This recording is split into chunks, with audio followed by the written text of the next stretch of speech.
ليس عليكم جناح أن تبتغوا فضلا من ربكم فإذا أفضتم من عرفات فاذكروا الله عند المشعر الحرام واذكروه كما هداكم وإن كنتم من قبله لمن الضالين۔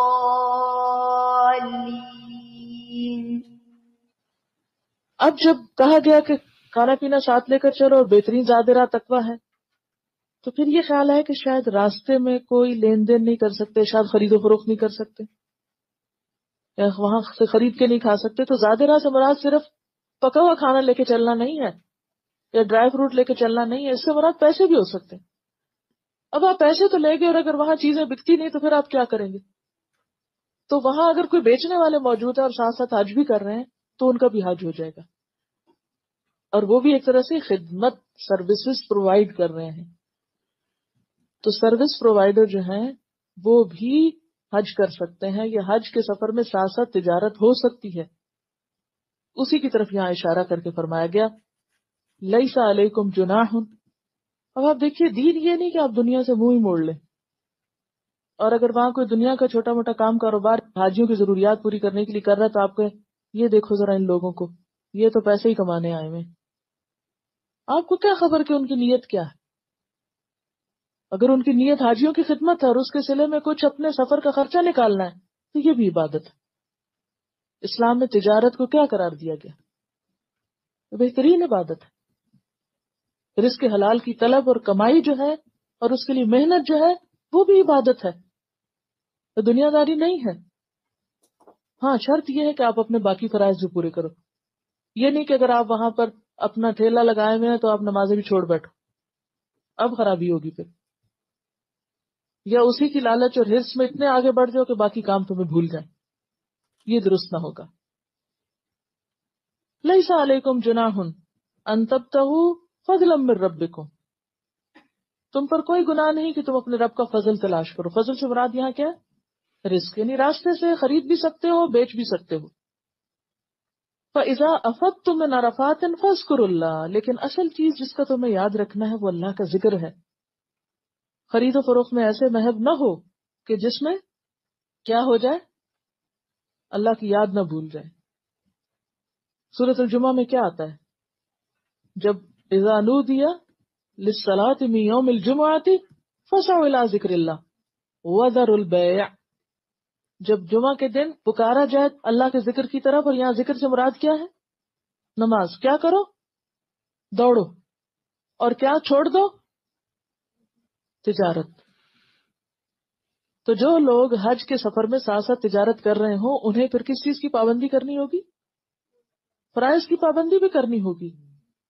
یہ نہیں کہ نماز کے وقت میں بھی وہ خرید و فروخت کرتے چلے جائیں۔ بذر البیع۔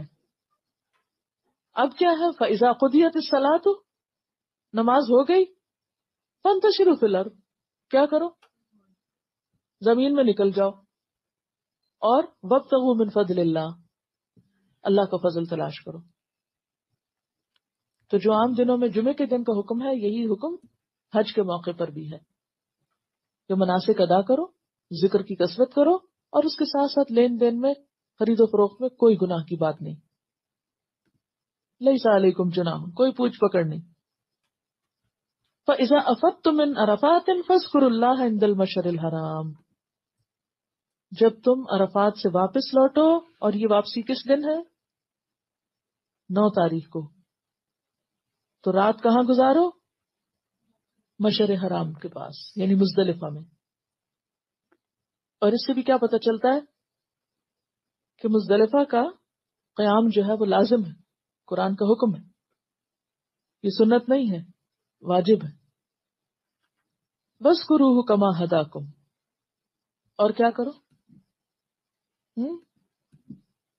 وَاذْكُرُوهُ كَمَا هَدَاكُمْ، اس کا ذکر کرو جیسا کہ اس نے تم کو ہدایت کی ہے، یعنی جس طرح اس نے تم کو توفیق دی، سکھایا، جو تمہارے لیے پسند کیا، اور یہاں مشعر الحرام کے پاس ذکر سے مراد خاص طور پر نمازیں ہیں، جو مغرب اور عشاء کی ہوگی اور فجر کی ہوگی، اور صبح کے وقت کھڑے ہو کر سورج کی روشنی پھیلنے تک اللہ کا ذکر، اس کی طرف اشارہ یہاں۔